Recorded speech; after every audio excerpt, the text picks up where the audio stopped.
Il faut tempérer, il faut tempérer.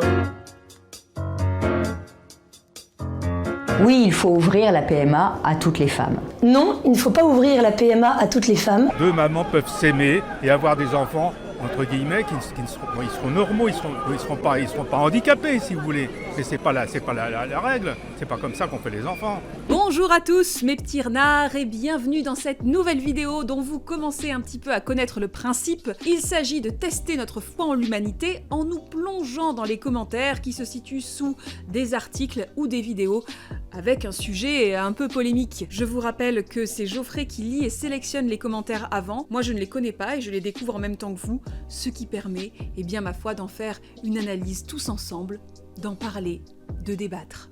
Aujourd'hui, on va réagir à des commentaires issus d'un article de 20 minutes qui titre « Gays et lesbiennes quittent les réseaux sociaux pour se protéger des anti-PMA pour toutes ». Je vous rappelle les grandes lignes de ce projet de PMA pour toutes. En gros, ça vise à ouvrir la procréation médicalement assistée aux femmes seules et aux couples de lesbiennes. Et à l'heure où nous tournons cette vidéo, le projet de loi a été ratifié en première lecture par les députés. Mais parallèlement à ça, il y a déjà eu des manifestations contre, donc le débat est toujours très vif et très virulent. C'est pas du tout que je sois homophobe, mais... Christiane qui dit « Très bonne idée, pour vivre heureux, restez discret ». La bonne version, Christiane, c'est « Pour vivre heureux, vivons cachés ». Non, c'est pas ça, la vraie version. C'est compliqué ce truc-là, parce qu'on demande quand même pas tellement la discrétion aux hétéros, finalement. Je pense que c'est se voiler pas mal la face que de penser qu'ils font ça, genre pour la discrétion, pour se dire « Ah non, on va rester un peu discret parce qu'on parle beaucoup de nous ». Non, je pense qu'on devrait avoir le droit de vivre heureux et de ne pas rester discret ou caché. Un commentaire d'Erwan, je n'ai jamais su comment prononcer ce prénom. Je suis pour la PMA, mais à certaines conditions, comme le faire à des personnes ayant un CDI, étant propriétaires et surtout un suivi. Ce sont des gens comme nous, sauf qu'ils aiment le même sexe qu'eux, donc en quoi ça dérange ? Effectivement, ce sont des gens comme nous, sauf qu'ils aiment le même sexe qu'eux, donc en quoi ça dérange ? Ça, clairement. Oui, il y a un vrai questionnement éthique là-dessus, parce que finalement, un couple hétérosexuel qui a un enfant, personne ne va aller vérifier pour que tu puisses bien poursuivre ta grossesse que au niveau argent, au niveau boulot, au niveau logement, tu aies bien rempli toutes les petites cases qui prouvent que ta vie est partie pour être un long fleuve tranquille. Donc du coup, si on ne vérifie pas du tout au niveau financier, au niveau matériel, la procréation non médicalement assistée, est-ce que c'est juste de vérifier toutes ces choses-là pour la procréation médicalement assistée ?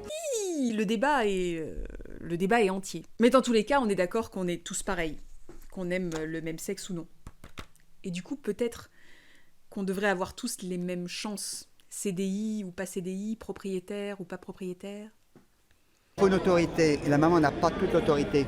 Françoise dit « Pas de PMA pour toutes, pensez aux enfants ». Ah, quand même. On a un petit commentaire bah les enfants, là-dedans, qu'est-ce qu'ils en pensent ?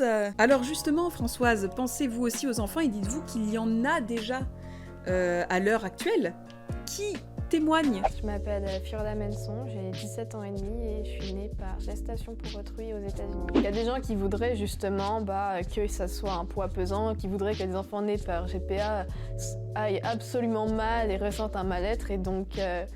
non, heureusement, ça m'empêche pas d'être super contente d'avoir ma famille, d'aller au lycée, de passer mon bac, tout ça. Donc, c'est vraiment pas quelque chose qui m'affecte psychologiquement ou qui me fait sentir mal. Pas de PMA pour toutes, pensez aux enfants.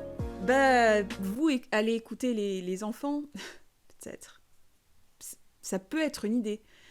Si votre souci premier, c'est bien les enfants, hein.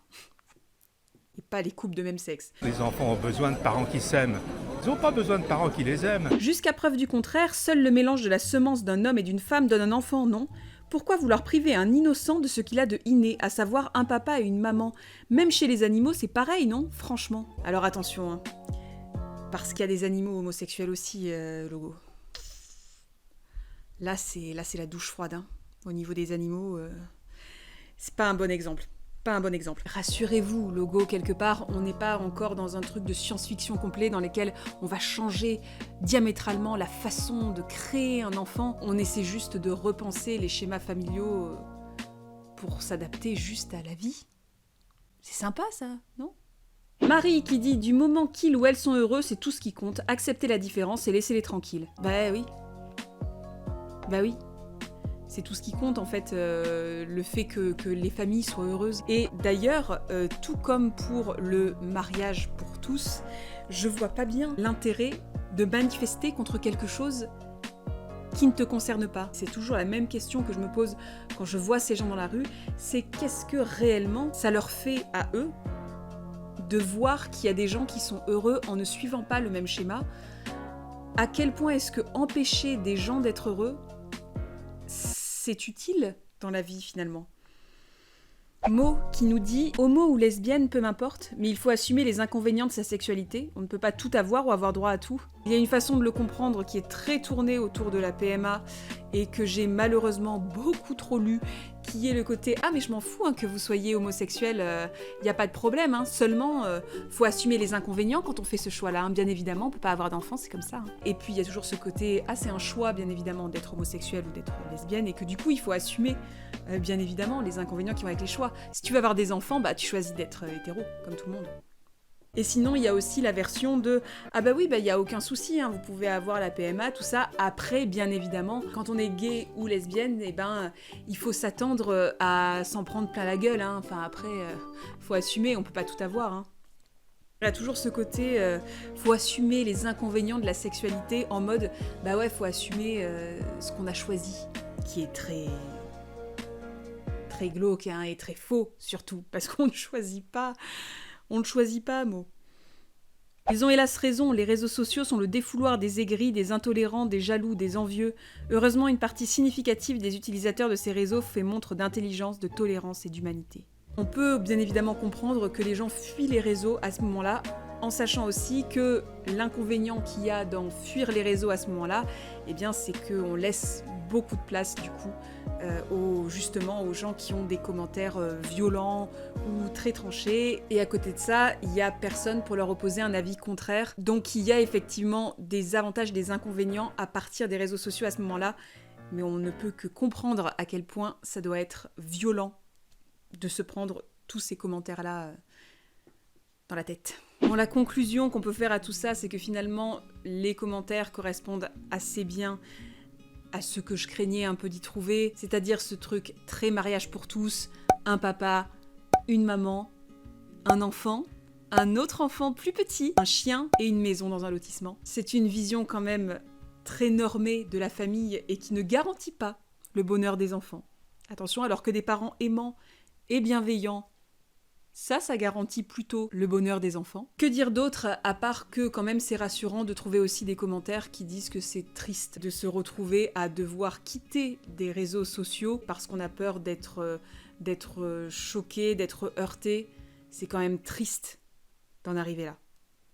Merci beaucoup d'avoir regardé cette vidéo jusqu'au bout. Comme d'habitude, si le sujet vous intéresse, n'hésitez pas à en parler dans les commentaires.